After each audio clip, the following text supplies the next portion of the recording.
The first step of influencer marketing is finding influencers. Who'd have guessed? So I'm going to teach you guys how to do that. Before we start hunting down influencers that can promote our apps, it's very important to know what type of influencer you are looking for. The best way to do this is to look at the core demographic of your product and then figure out where they hang out online. For example, CalAI, a calorie tracking app. Who's our core demographic? People who work out, people who go to the gym. Where do people who go to the gym hang out? What influencers online do they watch? And when I say hang out, I mean hang out online. What content are they consuming every day? Fitness influencers, people that show how to do workouts, people that show their gym routines, going to the gym.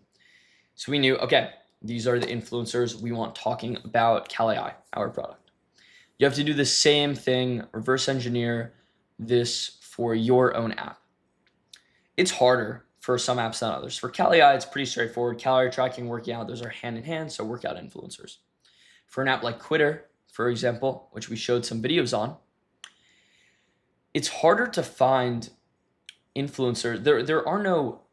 There are a few actually, but there are much fewer porn influencers, like influencers that talk about porn prevention, than there are influencers that talk about working out, because it's a much more sensitive topic, much more taboo.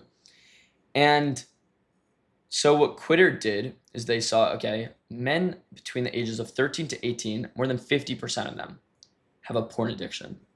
And so if we go after influencers that target that, where their audience is this demographic, is mostly made up of young men, then Quitter should be pretty applicable to most of the audience.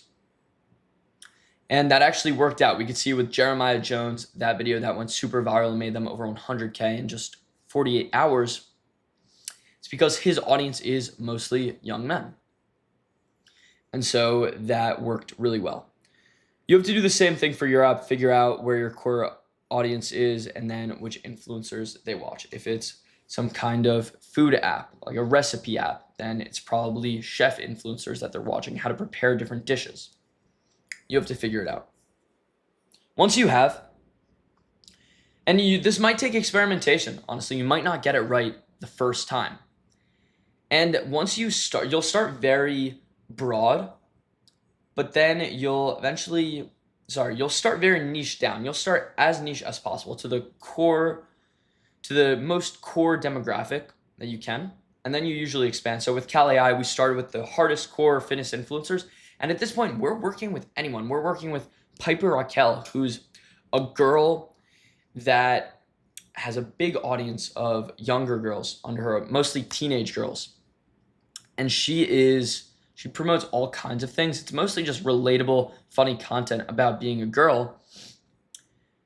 And so it was unclear in the beginning, is this going to convert well for CalAI? But it did convert well. And we hypothesized that is because most of our audience is young girls, and teenage girls are often insecure about their bodies, and therefore they want to count their calories. So CalAI actually worked really well. This wasn't an obvious thing in the beginning, but now she's one of our most profitable influencers. So it may not be, the influencers that work best for you may not be the most obvious. It may take a bunch of experimentation. Once you find the influencer archetype you're targeting, we have to source them. There are many platforms and agencies that claim to do this, but from my experience, they all fucking suck.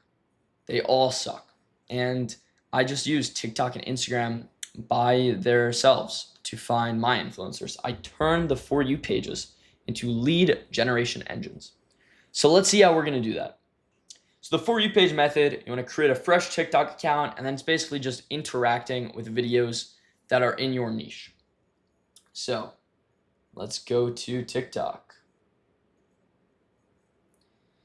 If I'm trying to find fitness influencers, I'll look up something like men workouts.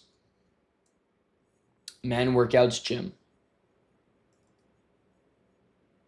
Okay, weird that no results are found. There definitely are videos. The search algorithms for these platforms actually aren't always the best. Is there anything better than jammy raspberry? What the fuck, dude? Okay. I gotta put a marker to cut this. How do I do that?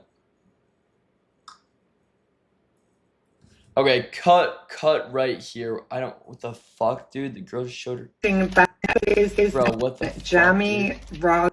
What the fuck? Okay. So we're here on TikTok, and now I'm going to look up men workout. Boom. And here we'll get all kinds of different influencer men showing how to do workouts. So, okay. You want all your sleeves to be what you'll written on want to your do shirt is this just go summer. through Then and like, bookmark, comment, follow the influencers. I undid it because this is just demonstration purposes. But this guy, let's see, 355,000 followers. And if you do this on want all enough your videos, sleeves. if you just scroll through and you start liking, commenting, engaging with a bunch of videos in your niche, you will eventually get your For You page to only be these. Early on, when you first create a brand new TikTok account, TikTok won't know what you like. So it will just show you random content. So you want to start by searching for something. So you could also search #fitness. And here are a ton of more creators. So you'll want to go through, like all of these videos, comment, whatever. Eventually, it will turn into your For You page being all your niche.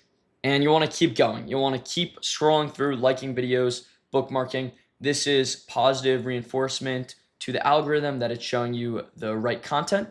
And at a certain point, you will only get content of influencers in your niche that you want.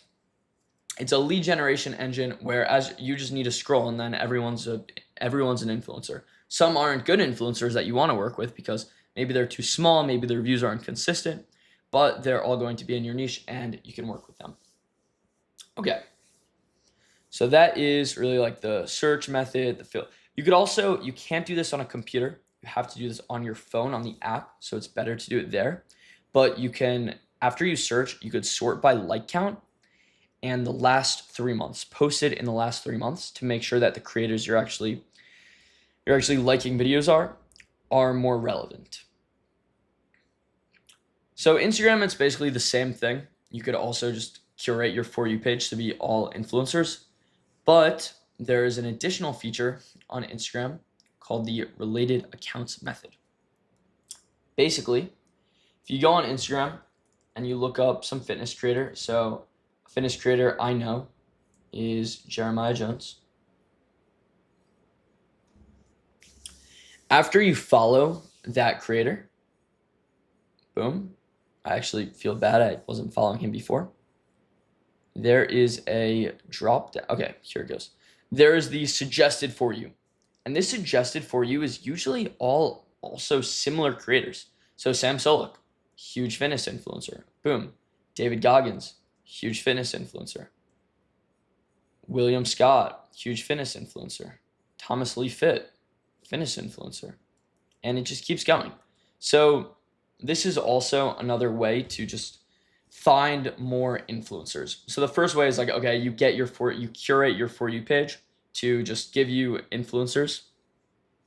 And then the second way is to look at the suggested For You. Find an account, boom, follow them, and then you get a bunch of suggested For You. You go down the rabbit hole and you keep getting all of these influencers.